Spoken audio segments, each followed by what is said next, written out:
Hello, this is AJ again. Welcome to our next lesson. This one is called Healthy at 100. Healthy at 100 is the name of a book by John Robbins. It's a fantastic book, very interesting. And the topic of this book is exactly what the title says. The topic of this book is how to be a healthy person at the age of 100. Which seems kind of amazing to most people. Can you be healthy? Can you be strong? Can you have energy when you're 100 years old?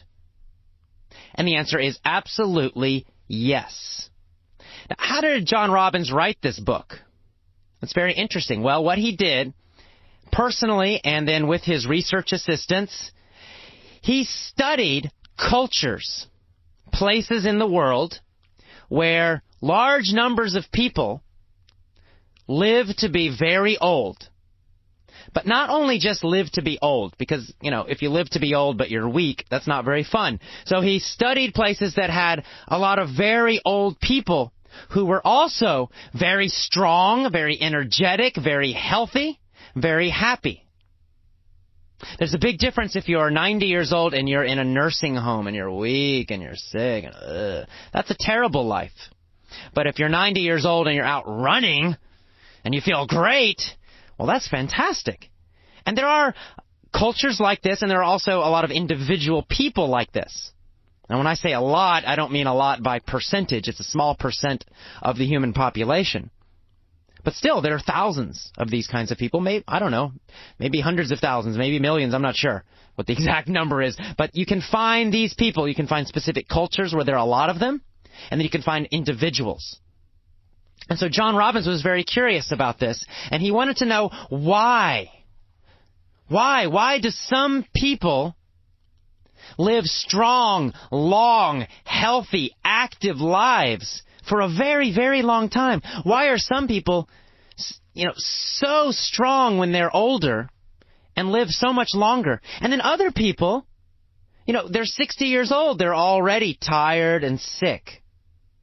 What's the difference is what he wanted to know. And so he studied different groups. One of the groups were traditional people on the island of Okinawa, Japan. So now we're not talking, Okinawa now has a lot of modern culture, a lot of American influence. And those people do not live so long, and they're not so healthy. But the kind of people who live on Okinawa in a traditional way, the way they always have for a very long time, those people are very special. They live very long lives, and they're very strong and healthy. They're still working when they're 80 or 90 years old, working like on farms, like hard physical work. He studied another group of people in Pakistan. Same thing. They live to be 90, 100, over 100, and the whole time they're working, doing heavy, hard physical work. It's pretty amazing. And then another thing they did is they studied individual people. There's just certain people. For example, one of my favorite teachers, he's dead now, but I think he's a great example. I want to be like him. And his name is Paul Bragg. Paul Bragg was, in America, one of the first people to start health food stores. He kind of started the health movement in America. He was one of the first people to start eating organic food, for example. Well, Paul Bragg, he's so interesting. He died when he was, I believe, 96 years old. That's pretty good itself. He lived to be 96. But here's the cool part. This is the part I love. How did he die when he was 96? Was he in a bed, sick, with cancer? No, he was surfing. He was surfing when he was 96 years old, and it was a surfing accident. I don't know what happened. I guess he was surfing and he fell off the board and another surfboard hit him in the head, or he hit a rock or something. It's sad that he died, of course, but he died active. He's out on the waves surfing in the ocean. Da, da, da, da, da, da. And he's 96 years old. Awesome. Or Jack LaLanne, another great guy from the United States. In fact, he learned from Paul Bragg. He's still alive today. He's 90 years old. He's still super energetic. He exercises constantly. He swims. He runs. He lifts weights. His wife also They're both like 90-something years old, and they're just so strong and healthy.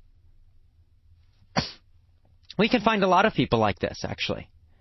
And what's really interesting when you compare Paul Bragg, Jack LaLanne, these different peoples in Okinawa, in Pakistan, other parts of the world, they have similar things. They're all doing similar things. There's a reason it's not a roll of the dice. Remember that phrase? It's not a roll of the dice. It's not luck. And it's not because of their family members. Because Paul Bragg's father and mother didn't live really long and really strong. It's something they are doing. So that's what this book is about, Healthy at 100. And one of the things they study in the book is cancer. Why do some people get cancer at a high rate and other people very, very low rate of cancer? And let me read a little section from the book now, and it's about cancer. And it discusses the reason, or one of the biggest reasons. And it's titled, Cancer and Animal Foods. Here we go. If the correlation between cancer and animal food consumption is indeed powerful, you would expect many studies to find a connection between the two. It turns out there are many. For example, a study of 122,000 female American nurses found that those women who ate meat daily were 2.5 times more likely to get colon cancer than those women who ate meat less than once a month.